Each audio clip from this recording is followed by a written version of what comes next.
What's going on, everybody? Combat Casual City Life Project. Time for the UFC 317 recap show here at the train station. So my stream is going to be lagging out quite a bit, but that's all right because I got my main man Isha here. What up?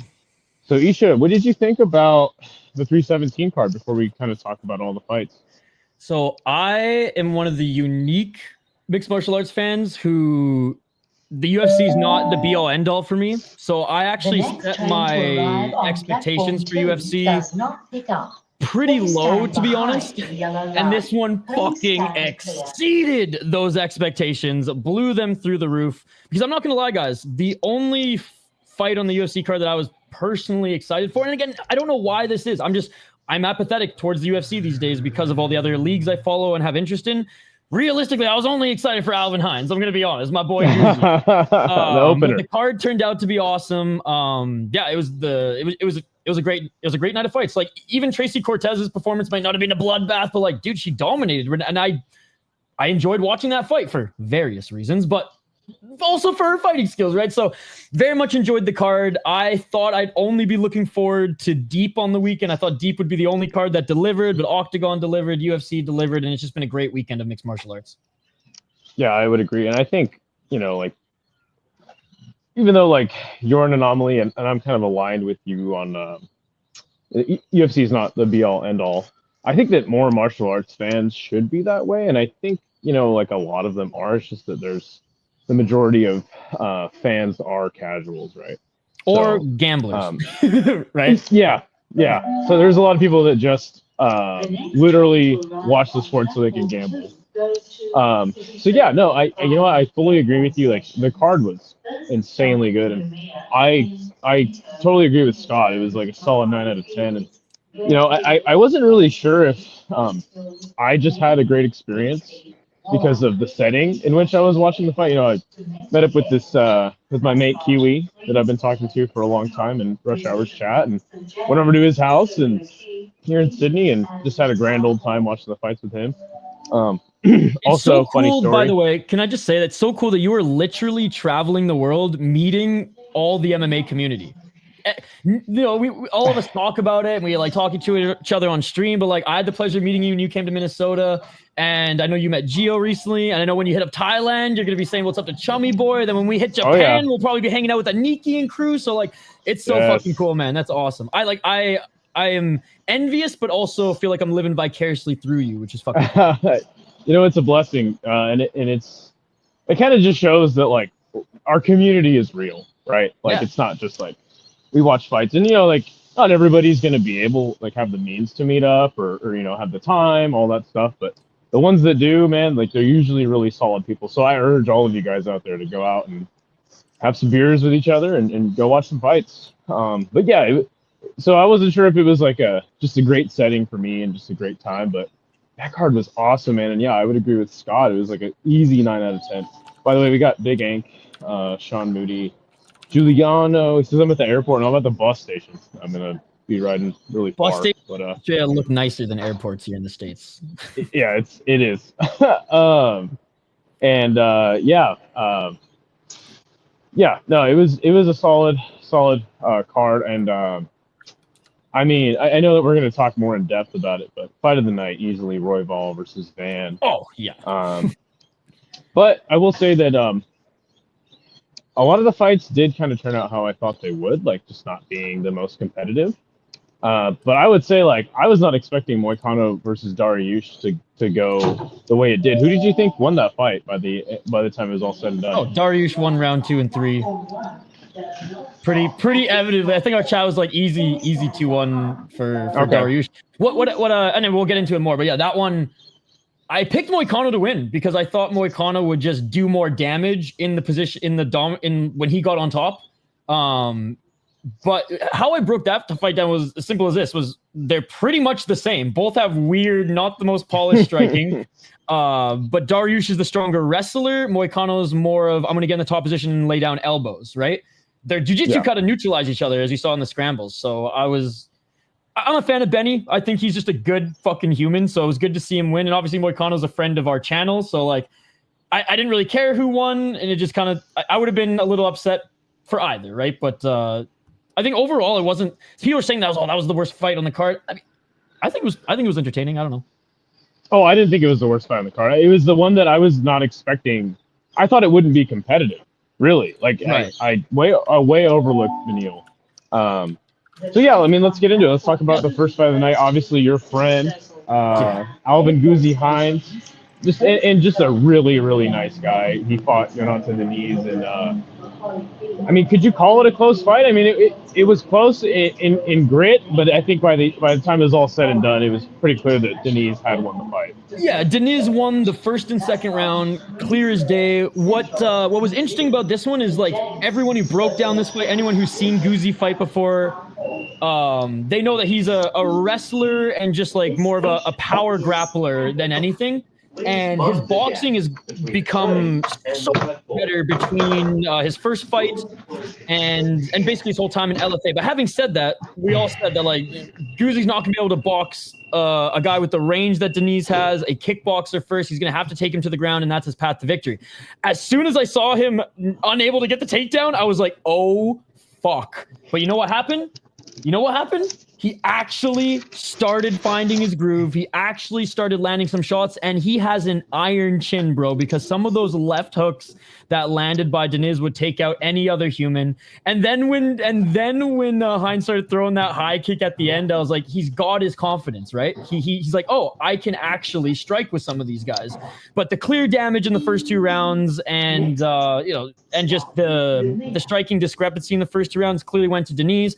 The eye poke, though, bro. If Hines didn't eye poke him, Deniz was starting to fade a little bit. I'm not gonna be biased and say that like he would have beat him. So true. But maybe it would have been a little bit harder for the judges. And obviously, if this was in one championship in Rise, Guzzi would win because third round prevails. But no, I think it was an incredible debut.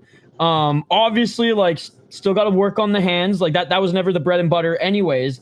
But going toe-to-toe and knocked out against someone who's as good at striking as Deniz, who had a great game plan, step back, right jab, gauge the distance right away. I think it proved that like Guzzi can beat the fucking Usmans, the Hamdis, he can beat those guys. Oh yeah.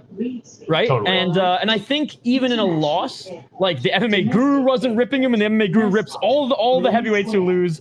And everybody else said, you know what? Like he's made a fan out of me because he walks forward and he just fucking fights. And I know he had to get looked at. I think he went to the hospital for like an hour or so, and he was out having a few beers in Vegas, living it up in good spirits after. Cool. So super proud of my friend. And I think on 13 days notice, no training camp, with all the bright lights and everything, you couldn't have asked for a better show of heart in your debut. Yeah, and about the takedowns, like I don't think he ever really got a chance to get like a proper double leg like takedown attempt. I don't know. It's the kickboxing stance in which Deniz fights in that, like, he's super bladed, and it just huge. Makes it so much. He's huge. You're right. Yeah, you're absolutely right, and it just makes it tougher for opponents to get it done. But yeah, the performance on the feet was just it was awesome. There was times where he was throwing punches out of range, but once he found his range, like he was landing some big shots on Deniz, man. And I was so honestly, impressed. like you couldn't ask for a better debut in a loss. He showed the fans that he's exciting, and I think I was in your chat while it was happening, and you were like, the UFC is gonna love this. So I think you're absolutely right. You broke down the fight excellently. So I don't think I really have much more to add. Well, there's one thing I want to note, and I'm spending a little bit more time on him because like he's my boy. Look at who he fought in his first pro MMA fight, Philip Latu. Do you guys know who Philip Latu is? He's a kickboxer, and he almost fucking cracked and knocked out this guy that everyone's just bending over for, Navarro Sterling. He cracked him in the first round, and I don't want to say almost finished him, but there was a path to victory, and obviously he faded in the second round and lost. But the fact that Latu did enough from a kickboxing base, and mind you, not in glory, extreme fight night, right? So he's fighting way lesser opponents in kickboxing. The fact that he put it together in MMA and was able to get a contender series fight just shows that like that was Guzzi's first fight when he, let's be honest, Guzzi, I love you, but he had no hands back then. And he was still able to beat him. So as soon as I saw that, I was like, man, his record on paper doesn't look like much, but Justin Smith fight, Justin Smith has an iron chin even more than Guzzi and a gas tank even better than him. that Justin Smith fight showed me that this guy has something. And that was like 4 fights ago in LFA. So super proud of him. Obviously, he's my boy, so we're glazing him a little bit here. But yeah, Alvin Guzzi Hines here to save the heavyweight division in the UFC. Yeah, and you know, if anything, like Hines is going to be a really fun addition to the heavyweight division, regardless. So absolutely, yeah, it is. Step aside, Despayne. Step aside. And you know, like he doesn't have a lot of fights, but I mean, just the ones that he has had, like I've been asking you since like 3 fights ago. I'm like, when do you think Guzzi's going to get his shot? And it just goes to show you that, like, they always say, you know, always be ready and all that stuff, but it really is true, man. Like, you don't know when you're going to get the call up to the big show, so you do have to be ready. And I think that Guzzi put on a great performance. So it was. And Jonathan Deniz too. We got to give credit to him. Yes, perfect game plan against a guy he knew was going to grapple him, right? You're absolutely right. Oh, but Jonathan Deniz broke his hand and foot on Guzzi's head. I want to say too, by the way. Yeah, for sure. It has been really fun to just follow his career, though, and especially, you know, from watching your channel. So yeah, appreciate Steve Asplin's next, baby. Steve Asplin's next. Let's go. But yeah, let's talk about the next one. Hell yeah. Jacoby Smith, Nico Price. Smith versus Nico Price. So I was hanging out with a bunch of Kiwis, and they were getting all trash hammered. Funny story, by the way. At some point, it was actually during the Benny and Hanato fight, during the decision being read. The Kiwis needed more beer, and they were really drunk. So, guess who drove them to the store on the wrong side of the road? This guy right here. While you were texting me in my chat. Yeah, and so yeah, I got to experience driving on the wrong side of the road. But yeah, so one of the Kiwis had a big, huge bet on Nico Price. I was like, bro, Nico Price was probably getting so hyped after, you know. Yeah, that's what I was gonna say. Yeah, so Jacoby Smith comes out hot. He just kind of starts hurting Nico, and all of a sudden Nico's throwing back, and he's looking good for a second. And then, you know, during the grappling sequences, I think Nico Price had made some really bad mistakes. Sorry, I think I cut out. I think Nico Price had made some bad mistakes in the grappling. He tried to like Granby roll while he was like, you know, like being locked up. And I was just like, okay, what is he doing? And then obviously it led to the submission. So Nico Price, obviously, you know, he made it really fun. That's one thing you can't say about, or one thing you can always say about Nico. He's going to make the fight fun. Yeah. And yeah, Smith, like, honestly, other than his gas tank, was flawless everywhere. Do you see? He would land a jab and Nico Price would fall to the ground. Now I know Nico Price is a little chinny, but like still the power is terrifying from Jacoby Smith. Well, you know, like I said, it's like we're far removed from the days of Nico Price, you know, up kicking James Vick and giving us, you know, one of the craziest knockouts ever. But I believe this was the last fight on his contract too. So, you know, and it should be. You know, I don't really want to see Nico in the UFC anymore. Yeah, he could go to like karate combat or something and make it fun. You know what I'm saying? So, yeah. But you know, Jacoby Smith, I picked him to get it done early. And this guy's going to be a problem. Yeah, he's going to be a problem in this division. So next camp, just put him on the Aerodyne for the whole camp. That's it. You don't need to polish the skills. Just put him on the fucking bike and just let him ride. Let him ride. For sure. So yeah, next one. Terrence McKinney, Slava Claus, who I imagine we're gonna see a tweet from what is it, the update, the UFC roster update that says Slava Claus is probably gonna be cut, because when you are part of Uriah Faber's camp and after 5 years in the UFC and you still can't defend a takedown, I don't care how good of a wrestler Terrence McKinney was in high school or college, bro. You just don't have it. You just don't have it. Now, he's an incredible striker. Yeah, kickboxer, right? Incredible striker, has gotten some really good wars, fun guy to root for, tough as nails, but just so one-dimensional. Well, he's a striking coach at Team Alpha Male, right? I didn't know he was a coach, but I do know he's a part of the gym, so that would make more sense. Somebody told me that, but yeah, no, I mean, I fully agree with you. I had a hard time with this one because I picked Slava Claus to win because I was like, well, he's more consistent. But then I was like, dude, he has like an 8-5 record. I was like, shit, is he? Maybe he's not, you know. But dude, Terrence McKinney, I always root for him. Again, another one of those guys that, like, win, lose, or draw, it's going to be a banger. He's either going to get knocked out in spectacular fashion or get a finish in spectacular fashion. And this was a really, really smart performance from him. Yes. Just, you know what? We're not gonna slug it out. I'm gonna take you down, and I'm gonna submit you. And that's what he did. I'm always hyped for Terrence McKinney because he's a Spokane, Washington guy. You know, it's just like 7 hours north for me, and I know it sounds like really far, but trust me, in Idaho, 7 hours is just a jump, skip, and a hop. So yeah, man, I always rooting for T-Rex, and man, I'm so stoked for him, and I hope that. I mean, again, like he's not a guy where I'm like, oh, he's gonna be a serious contender, but he's always putting on fun fights, and it was great to see him get a smart win. Yeah, because I mean, I thought Borshev was one of the good underdogs on the card because if Terrence McKinney didn't fight smart in the first round and brawl with him, like Borshev has a good chin, he's an incredible striker. The 1-2 low kick combo is so quick from him, and dude, like he on top couldn't knock him out. Right, and that was an insane fight, and I think he went to a split decision with Naimov too, if I'm not mistaken. Like he's I guess I have fucking Tapology right here. We can just check. So like Sadikov, but still Sadikov's good too, right? Another off. Yep. But yeah, so Terrence McKinney did what he needed to do. Quick submission, got the takedown, bing bang boom, on to the next one. Yep, and I thought that if it went to decision, I would give like Slavoclav's a higher chance to win. But I did say, like, Terrence McKinney, you always pick it. If you're gonna pick him to win early. Yeah. No, it was good. It was good to see him. It was good to see him employ some fight IQ. Good to see the homie Notes in the chat, and Dirty Hippo says Charles went night recap over. We'll get to that. Yeah, the egg tricks is Notes. I was wondering who that was. Yeah. That's me cracking the egg and subsequently making $100. So I'm very proud of that moment. But yeah, I couldn't do. That thumbnail is just downright embarrassing. I mean, look at the velocity on that egg crack. I mean, that is actually amazing, dude. Because I spent like 5 minutes when Andrew A challenged me, and I was just like, oh, I am the weakest MMA YouTuber.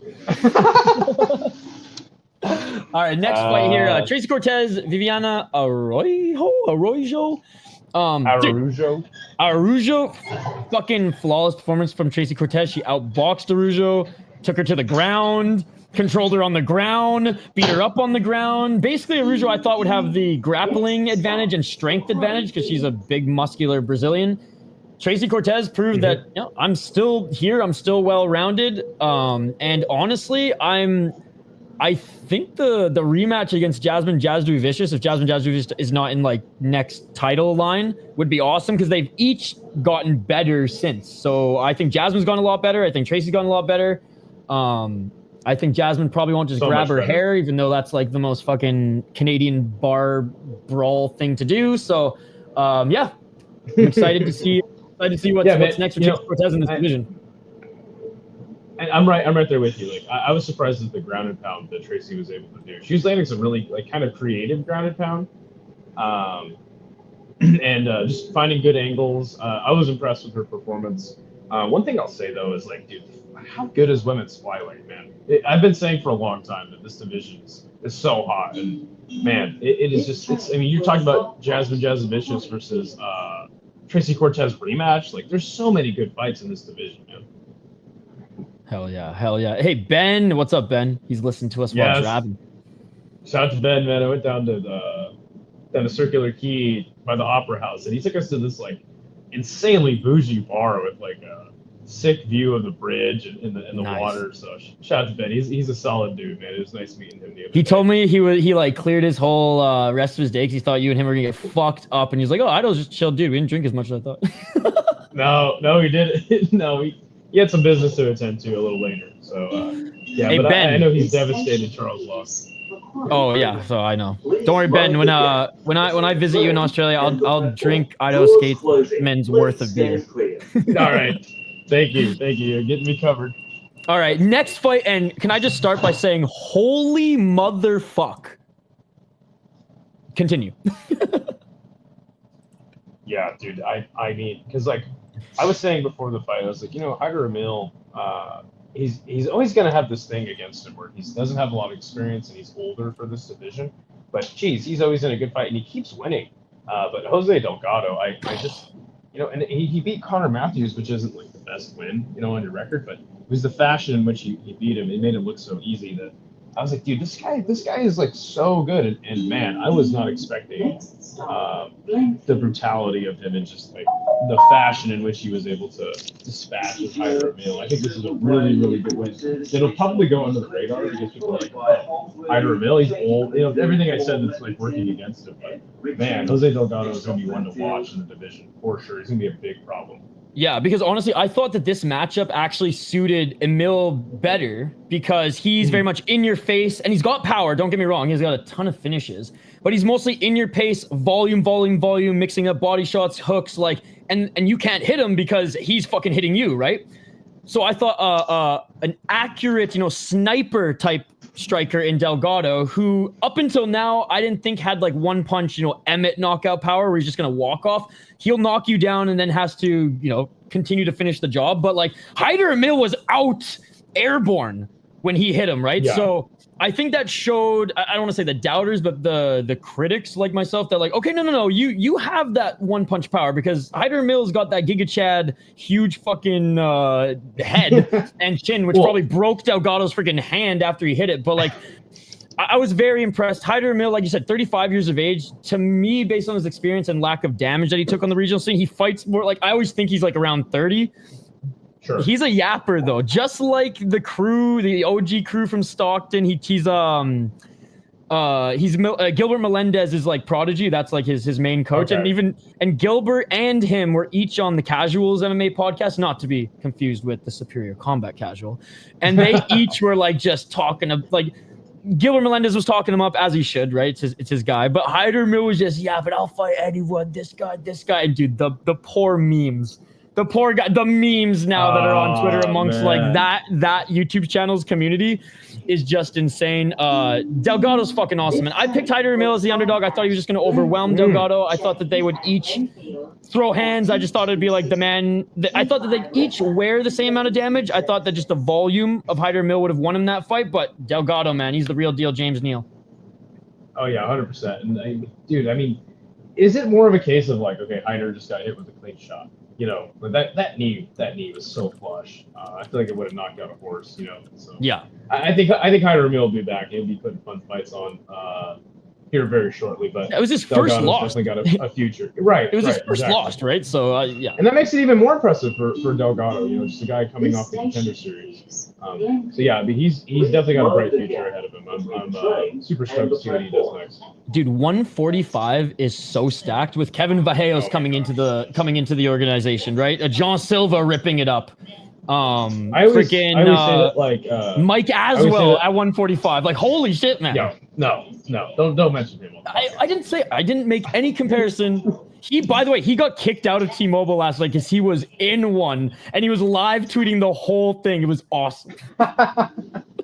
That's funny. But yeah, no, I always say that like 155, 145, and 135 always fluctuate between the most stacked division. I think we're just in a 145 era right now of just people coming up and just the division's so deep right now. And down to like the 50th featherweight in the division is going to give you a tough fight. So yeah, no, for sure. So yeah, that one was awesome. Next we had another savage knockout in Gregory Rodriguez taking on Jack Hermanson. You know what's crazy is I was like, how is Jack Hermanson going to be after this time off? I know he's faced some injuries, but it's Jack Hermanson. The Joker will always come out of the caves of Norway and just beat people up, and he was winning. What a first round by good.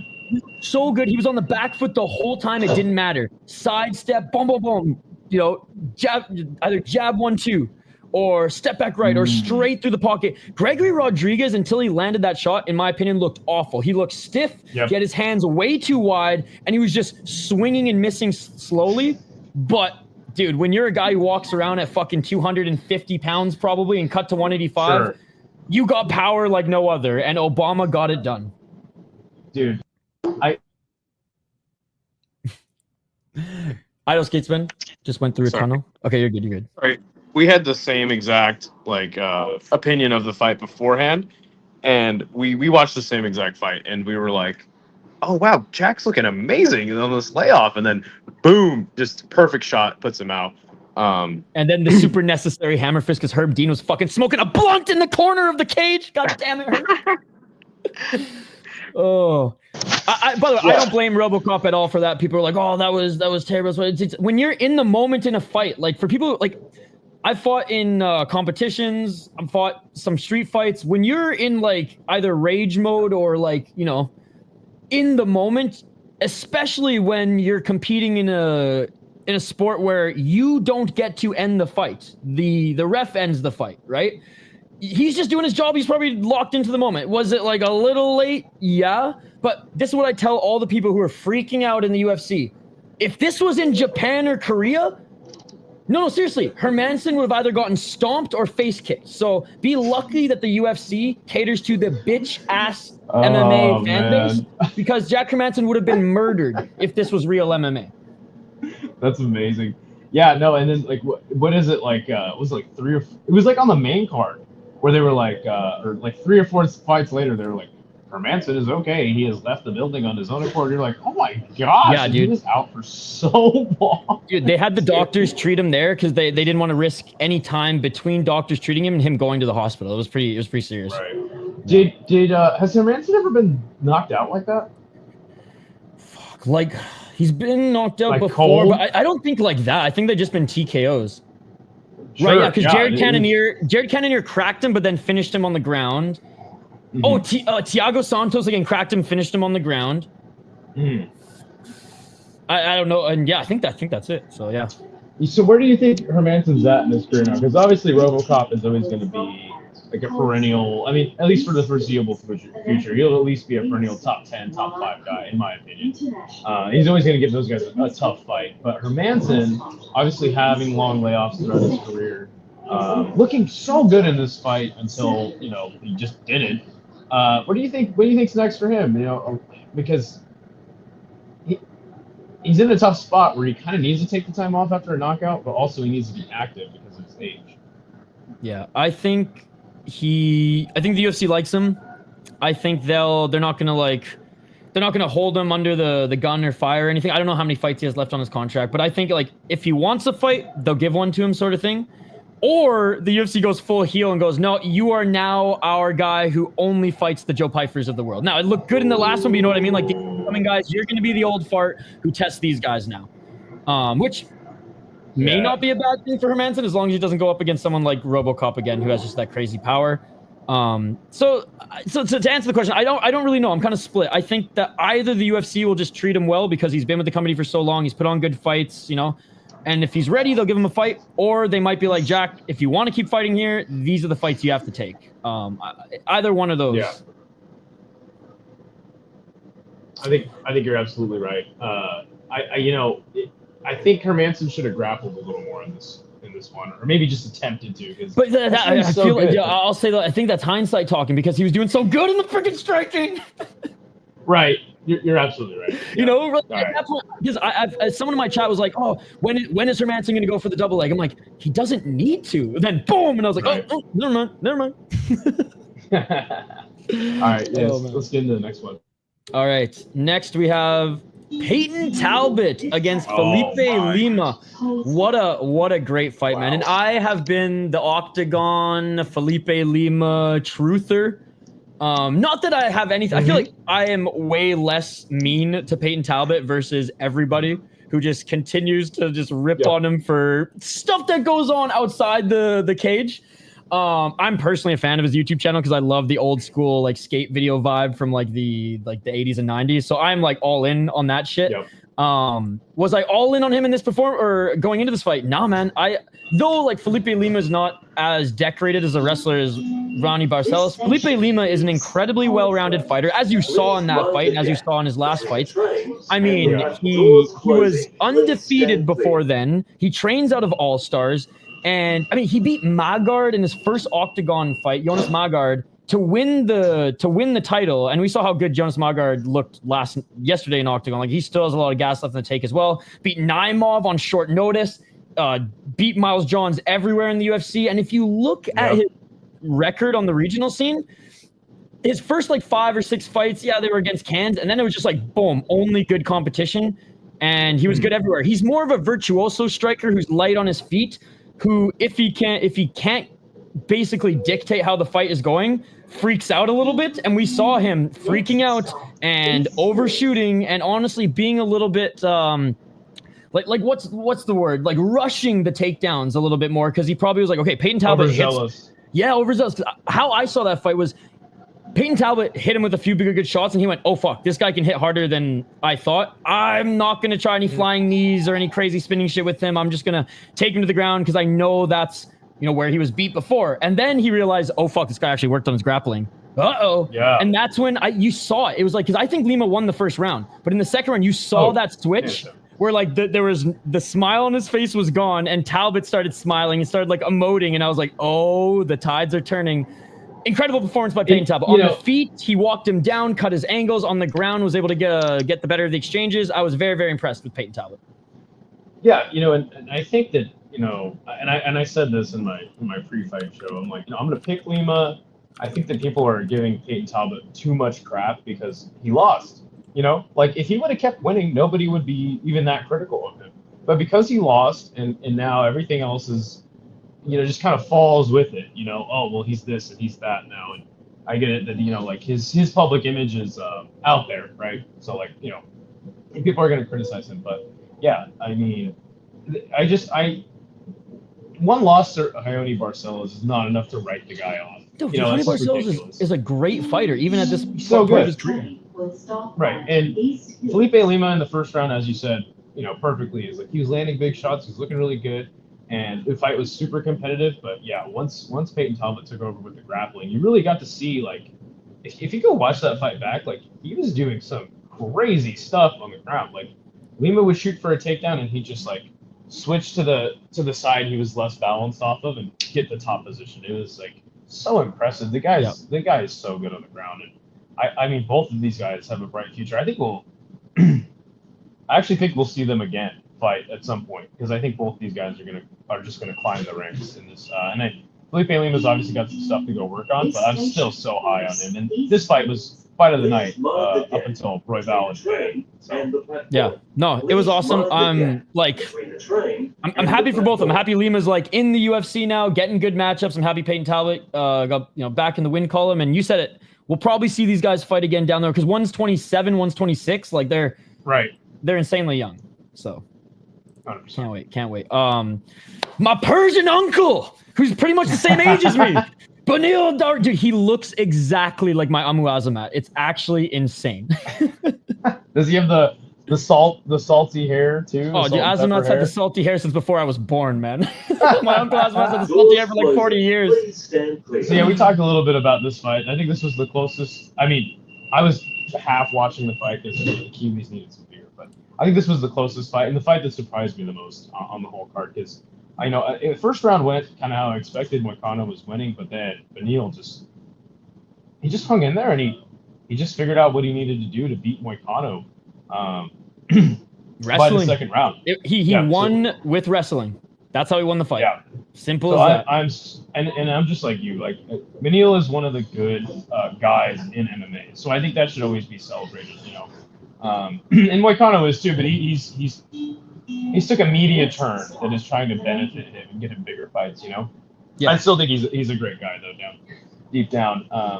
But yeah, no man, I'm so happy for Benny. And like you said, like they're like the same fighter, but just like different advantages. And, because I think it was a close fight, but Moicano just kind of, I mean, I don't know. In the second round, he just kind of seemed listless. And then by the third, I think the third was competitive, but yeah, like Benil was just hanging in there. And it just goes to show that, like, even though Benny is old, he's only been really losing to like the guys of the division, right? He's only lost to the guys of the division, other than, I mean, when he was coming into the UFC. So, right, Arman Sarukian, Charles Oliveira, and those are the only two guys who knocked him out recently too, right? And he is getting a little chinny, but I think Moicano's power in the pocket is underrated. Like, we've seen him hurt guys before. Dude, he handedly 3 rounds beat Gamrot, right? He out-wrestled Matheus Gamrot, which is fucking insane to even utter, right? Who is arguably the best wrestler in the UFC. Tony 100%. Ferguson still had gas left in the tank. Beat Tony Ferguson. Diego Ferreira split decision, whatever. Still got the win though. And then Holtzman. That was a great fight though. That was. CDF is such a good fighter. Like people don't know. Like Carlos Diego Ferreira is amazing, and the pace that he puts on. It's just insane that Benny can keep pace with guys like Gamrot and CDF. You know? Well, and look, Scott Holzman had some steam coming into the UFC. Drakkar Klose, when he was younger, was only 11-1 at the time. Drew Dober, Thiago Moises, like holy fuck, man, those are big ones. And like, okay, he lost to Alex Hernandez when Hernandez was like still good. Hernandez knocked him out. And Edson Barbosa when Barbosa was in his prime, like, bro, come on. Right. Yeah. So yeah, happy for Benny. I just don't think that I don't know what he's gonna do, man. Because he's not gonna be champion. I don't think he's gonna get a title fight. No, well, and this is what he said in his post fight that like obviously like I'm a fighter. I've been in the UFC for so long. If you don't have championship aspirations, what are you even doing? But at the same time, he said like I'm a fighter. I love this. I'm gonna go home, hang out with my family, continue to train. I love fighting. I love training. You know. When the UFC calls me, I'll be there to fight the next guy. And if I do get back in title contention, he's like, I'll be thrilled because I truly think that as every fighter says, I truly think I can be champion, whatever. So he said all the right things without being like super cocky off a win off Moicano, which no disrespect to Moicano. And you said it, we pretty much rank them similarly. Like they're both kind of funky on the feet. Benil likes to throw those big overhands to either set up an entry or land, which is what I like about him, right? He sets up the overhands mostly to set up his takedown entry, but if they land, they fucking do damage. So it's like it's a win-win situation. Whereas Moicano's has that tie striking in the pocket, right? So their striking is both a little funky, so kind of evens each other out. They both are very good jiu-jitsu guys. That kind of evens out. The only difference is when Moicano gets a top position, he either goes for the arm triangle choke or just tries to beat your ass in the street. Like lands those fucking elbows and whatnot, whereas Benil controls you with his wrestling. So first round, I actually thought Benil was winning in the striking exchanges until he got dropped. Then Moicano was able to kind of take over at the end there. And then he said it. He's like, the game plan was actually supposed to be to wrestle him the whole time. I'm pissed off at myself because it's my fault that I got dropped there striking with him there. But then he's like, hey, then I was just pissed off in the second. I wasn't even listening to my corner. I just knew what I had to do, and it was just out wrestle this guy. So he controlled him in the second. Then he said in the third, he kind of did a little bit of both. And he said if I would have stuck to my game plan, he's like, I probably would have won on all three judges' scorecards. But he's like, it is what it is. Yeah. So yeah, no, happy for Benny. And he's gonna be competitive. And if he's not, I think we know that like whoever beats him like easy is gonna be the next guy up in the division. So. Yeah. All right. Joshua Van on 2 weeks' notice takes on Brandon Royval, and Brandon Royval looked like he's a whole weight class above him because Joshua Van, I think if there was an atomweight division, Joshua Van, he would be him. You know what I mean? Like he would be the guy. The fact that he has that much of a chin, just as tough as he is, and has the power that he does, as like a natural 125er. I can't imagine Joshua Van cuts more than like 10 pounds. You know what I mean? Doors closing. Yeah. So that was such an incredible performance for a guy who took the fight on 2 weeks' notice. Not like he took a lot of damage in his last fight, but still, I mean, I thought that there would be, by the second, third round, the timing might be off a little bit. It'd just be a little bit slower, and I wouldn't have blamed him at all. It was fucking 2 weeks later. Dude, he didn't slow down really at all, and you got to give credit to Brandon Royval. Royval, I think, set a UFC record with 82 significant strikes in 1 round. And Royval, once he started landing those uppercut skate, though, even if he missed on the hooks, he was always there with the uppercuts because he'd miss right with the hook. Van would go left, and boom, he'd crack him with that left uppercut with those big-ass gangly arms. For me, this fight rivaled Ashizawa Kuzi. Because, and I think it's even better because they actually, it was less of a brawl and more of a technical fucking fight, right? Whereas Ashizawa Kuzi, they were just throwing hands like these crazy ass fucking, wannabe deep fighters. Whereas this one was very much a technical war, so I will give it that edge. But when I was watching it, I was like, I haven't had this feeling since Ashizawa Kuzi at Super Ryzen 3, which is free on YouTube, and I highly recommend you guys go check out that fight too. Incredible fight in MMA. This is my fight of the year. Clearly fight of the night. Oh yeah. But for everybody, and I saw this on Twitter, for everybody saying this is the best fight of the year, not just MMA fight, I'm sorry, this was just another Friday Fights One Championship fight. Yeah, I'm so glad you said that because in your chat I was like, what is this one championship Muay Thai? Like they were just the way that. Yeah, you said that. You said that. the way that they were swinging it and going at it it's a sight to behold for sure. And it set a flyweight most strikes landed in a flyweight fight record, actually. So yeah, I mean Van, I just I really thought Royval would grapple, and I thought that would be the difference maker. But it got to this point because I had picked Royval to win. I think a lot of people did, but I think people that were like in the know about Royval definitely picked him to win. Who did you pick before the fight? I picked Royval too. I'm curious. I picked Royval too. So it was getting to this point where he was taking so many clean shots, and I was like, dude, like Van's gonna like knock him out. And then in that second round, he just was like, all right, this is the fight we're having. we're just doing thank you for saying that. What I kind of like about Royval is he kind of did the opposite of Dariush. He was like, this wasn't in the game plan, but fuck it, let's put on a show. And he's game to fight, dude. And I love that about Brandon Royval. He's one of those fighters where his record doesn't tell the story of how good he is, right? And I don't think that I think Van clearly won the fight. He won the third round, especially how it ended. But it was 1-1 going into the third. But I feel like, the second and third, you're like, how do you even judge that? Second was tough to judge, I get it, but I'm just like, Royval got 82 fucking significant strikes. So, I'm giving it to you. Third, I think Royval was on his way to win, but that last 30 seconds where Van dropped him and just landed shots on top, that was it. And I think the judges were like, thank God that happened, because we were about to get roasted by the fans if we made the wrong decision there. So I don't think Royval's stock dropped at all. I think if anything, his stock rose from this one. And fuck off, Manel Cap. You ain't getting a title shot, bitch. Joshua Van. It's a interesting case, right? Because obviously Van has had quite a few fights in the promotion now. Obviously not super decorated at this point. But just what was it, last year and a half ago is when he lost to CJ via knockout, and he's just been so active lately. And now he's in title contention. He's literally the #1 contender. So it's like he's so young, and he's kind of just been shot to the rankings and really to the #1 contender spot. But it's not like a case of like Sean O'Malley where it's like exactly who exactly does he really deserve this? It's like, no, he put in the work, and it's honestly just fascinating to see. And that's the only reason why I didn't really like this fight for Royval's point, because I feel like if he would have beat him and done it in the way in which I thought he would have, and just kind of grappled him and put on the pace on the ground, people would have been like, okay, well, it's freaking Van. He's a young guy. He wasn't ready for this. Yeah, but Skate, I think you said people, maybe the general public, but you and I've been watching Van since he was fucking in Fury. People know that he has a 96% takedown defense rate. So maybe Royval was like, oh fuck, man, this replacement kid doesn't get taken down. I'm gonna have to fight him on the feet. So I would say I agree with the general public might have thought that way, but I feel like us, the hardcores who watch the regionals and have been following Van for a little while would have been like, dude, a win over Van 2 weeks notice or no, it's still a win over Joshua Van, which I think holds some weight because CJ beat him. Dude, Charles Johnson's an awesome fighter, right?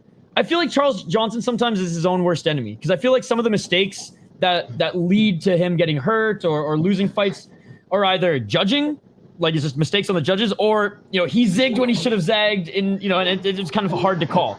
But I feel like he's one of the most underrated probably in the division. But the Edgar Shires fight, that's when I was like, this guy is legit, because Edgar Shires is another very underrated fighter. Incredible grappling and wrestling for such a skinny guy, and he showed off that he actually had striking and a really good chin in that fight against Joshua Van too.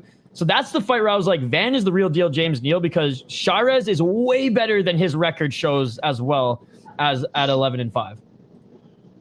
By the way, Ben says I went Royval, but I can't be mad about it. Yeah, I don't think anyone can be mad about that fight. And then it's good to see Alina.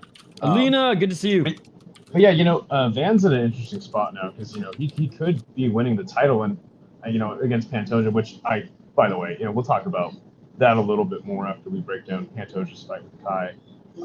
But would he be the youngest flyweight champion ever if that happened? Not only that, but he would. I think he would tie with John Jones as the youngest champion in UFC history at 23. Oh wow, yes, that's insane. But And you I know think- he can't. But I listened to his post-fight press conference. He's not going to be able to tie it because he's on medical suspension for 6 months. Oh, okay, got it. I mean, But you know what's perfect about that is because like the Pantoja title fight just happened. They're not gonna like. It's just perfect timing because now in 6 to 8 months they can have that fight and they're both fresh, right? Yeah, Bisping fought with one eye, right? So he could get that cleared. But Yeah, but Bisping beat the system though. Bisping fucking memorized everything and pretended he had one. That. Oh yeah, that's right. He memorized the chart. Say what you want about Bisping, because I've kind of been a fan and then not a fan and then a fan and not a fan throughout his entire career since he was on season 3 of The Ultimate Fighter. I was always a Matt Hamill guy and I was like, fuck this Bisping prick. And then he came into the UFC and was, oh, I kind of like him. And then the whole Dan Henderson thing, fuck this Bisping prick. Anyways, it's gone back and forth. But say what you want about him. He's an absolute legend for that. Yeah. So yeah, incredible fight and fight of the year in the UFC so far for hands down. And it just shows that the flyweight division is this is the flyweight division at its best. You know what I'm saying? Yeah, for sure. And not in the aim, bro. Van concussion and a few broken bones, and the commission said that 2 fights in 2 weeks. Yeah, medical suspension. So I'm not a doctor. Yeah, I wasn't there testing him. They clearly were like, okay, you're not fit to fight. Which, let's be honest, it doesn't matter because his next fight's a title fight anyways, and Pantoja's not fighting in 4 or 5 months, right? So. Sure.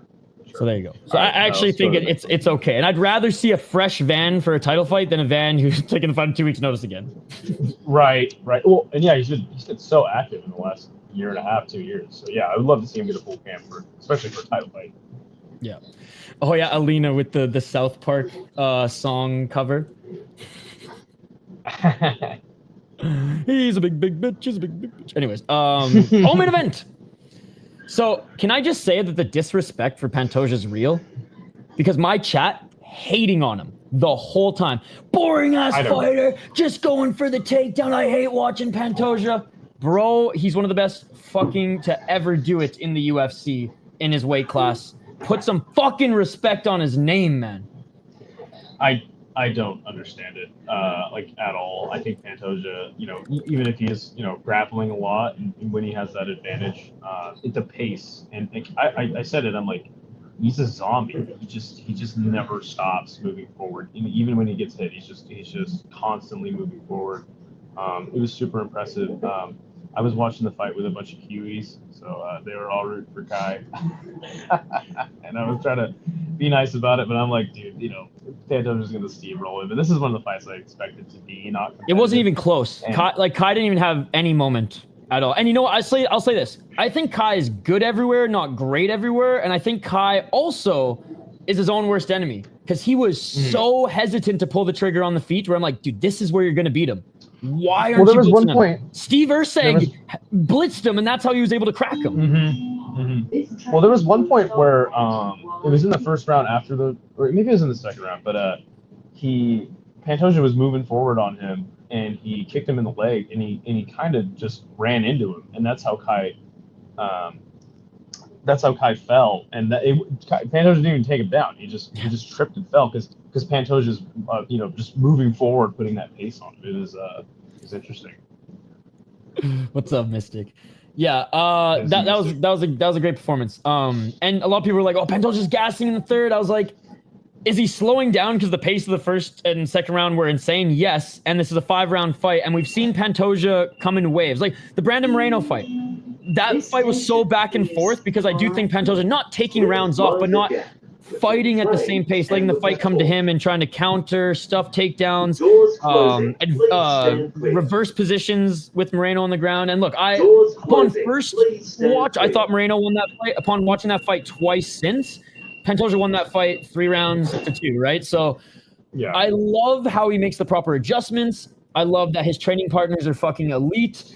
And I know, he's bummed that Horiguchi wasn't able to fight on the last card because he wants to fight Horiguchi for the title, even though they're best friends and training partners. He's like, we talk about it all the time at ATT. We've had some wars that people, this is what he said. He said, when him and I spar hard, He's like, it's like an Apex show because everyone from ATT and their family crowd around the cage because they know it's going to be fireworks. So I don't think Horiguchi ever makes it to the UFC title ever again. Personally, I think he's getting up there. He's getting a little chinny as well. But if he does, and Pantoja waits at that division for him, that would be so fucking cool, man. Yeah, did you see the memes of Kai doing the Maori off, and then they edited it into him tapping. Again, I got nothing against Kai Kara-France. I think I've been watching him since The Ultimate Fighter, the same season that Pantoja came from. You know what's crazy? Zulu, Ogi Kubo, Pantoja, Kai Kara-France, and Brandon Moreno all came from that season of The Ultimate Fighter. How wild is that? And they were all champions. They were all regional champions on that season. So fucking cool. That was before LFA was LFA. There was still the RFA and Legacy Alliance friggin' titles before they merged, which was pretty cool. Or sorry, Big Red, before LFA or RFA bought, or Legacy bought RFA. Right. All right, let's get to the next one. I'm just so happy for Pantoja, man. It's super cool to see greatness transpire, and holy fuck, did we see that in this last one? 100%. Like, what else is there to say? He's greatness personified, man. Ilia Topuria. Like, doing what Conor did, but in the cage on a different level. Conor obviously was like the king of promotion at that time. Better than Dana White, who was friggin' turning into an apple trying to promote him and friggin' Mayweather. But like, I love Jose Aldo. I love Eddie Alvarez. Those are the two big ones when I think of Conor McGregor that he took out. And I'm like, okay, this guy's fucking legit. Yeah. I'm sorry, man. Topuria's on a fucking warpath right now. Charles Oliveira has not been knocked out since any tap to strikes. Okay, so he actually hasn't been knocked out, but he hasn't had a TKO since 2017 to Paul Felder.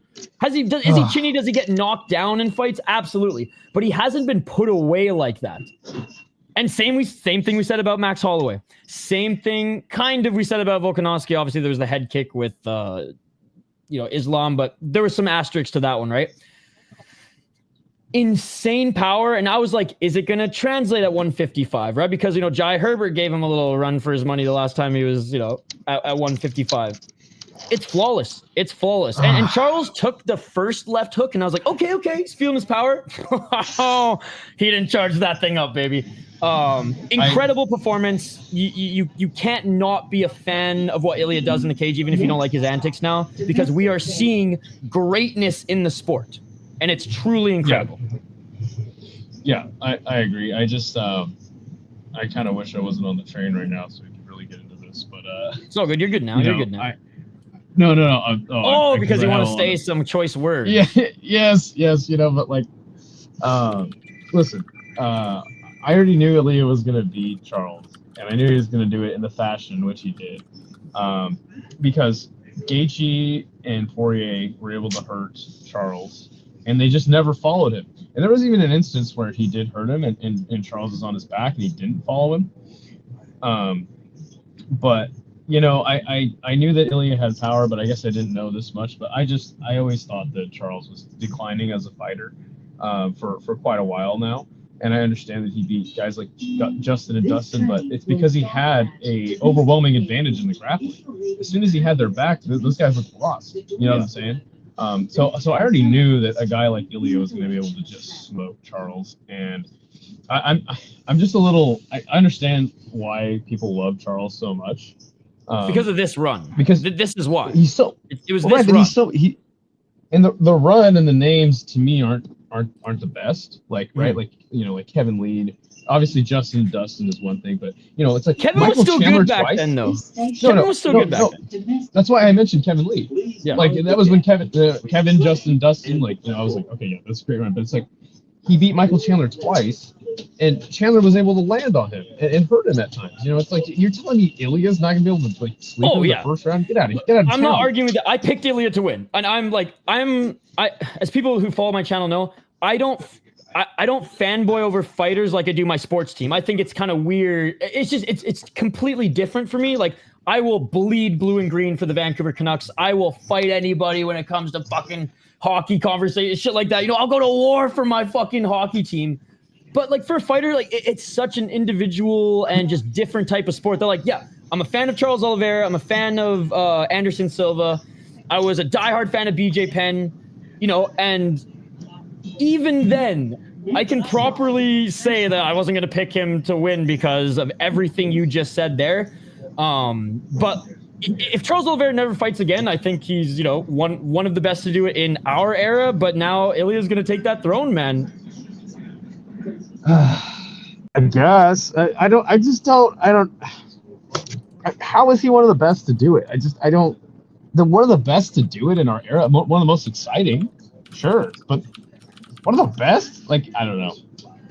I just don't at the time when we had killers at 155 and we glazed 155 like we are 145 right now, he ripped through them all.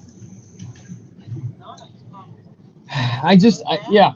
No, I'm not putting him on Mount Rushmore. I'm not putting BJ Penn on Mount Rushmore, but he had that similar you're right. killer run. You know what I mean?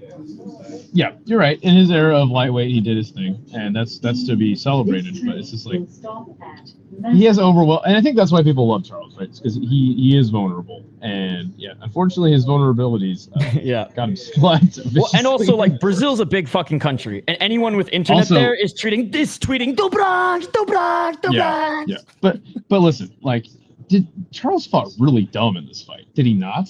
He fought so dumb. He tried to move. I think he bought into the hype of like he's just a straight killer, and it's like no, he needed to fight smart in this fight, and he did not. He got absolutely destroyed because he was moving forward way too confident. And he got. I also thought that he didn't look as yoked as he usually does. He looked a little flabby, and he came in underweight. Charles Oliveira does not come in underweight. Charles Oliveira kills himself to get to 155, and the fact that he came in a half pound under and just didn't look as I was like, I think Charles Oliveira is not hungry anymore because he hasn't made. He's probably the richest man in Brazil outside of government. Let's be perfectly honest, right? He's got tigers as pets in his backyard. Like he's going full Robin Leonard up in this motherfucker, and he's not in Thailand. So like, I think that also is part of it. I think that's also part of it. And Ilya is on the rise. He's hungry, and honestly, if it was. Insert another fighter, not obviously of Ilya's caliber, but another fighter who's hungry with a lot of talent too. We could have seen the same outcome, right? Yeah. All right. Well, listen, man. I have to meet up with somebody, so I got to figure out which train I need to catch next. Hey, well, this is perfect because we just finished the last breakdown here. So, hey, can I just say, guys, Ido Skates, man, an honor to be on your show. Super proud of what you've been doing. You've been crushing it. And yeah, anytime that you want to talk, you know, you and I pretty much fucking talk MMA. Right. Like outside of a stream, like for hours anyway. So thank you for inviting me on. I really appreciate it, man. This was a lot of fun. Yeah. Thank you so much for being on. And like I said, sorry my coverage was a little spotty and the announcer saying mind the gap. I think it added to the show. Here I am in this fucking stupid polished little studio, and we got Ido Skatesman literally meeting the boys, traveling the country, still talking fights. And thank you so much for being on again. Thank you everybody in the chat. Sorry I wasn't able to read comments as much, but I was just trying to kind of get through this. I didn't want to bother everybody like sitting around me. So I'm gonna get it off. I'm gonna play the outro. Go subscribe to Isha's channel. I'm sure most of you already are, but I'll try to give you guys a live chat a little bit later in the week, and Isha's gonna be covering you guys all weekend long with great fights. So I'll try to get a pick show out tomorrow as well. So. Peace out, guys. I'm out. See you later, Isha. Thank you again. Peace. What up, Jack?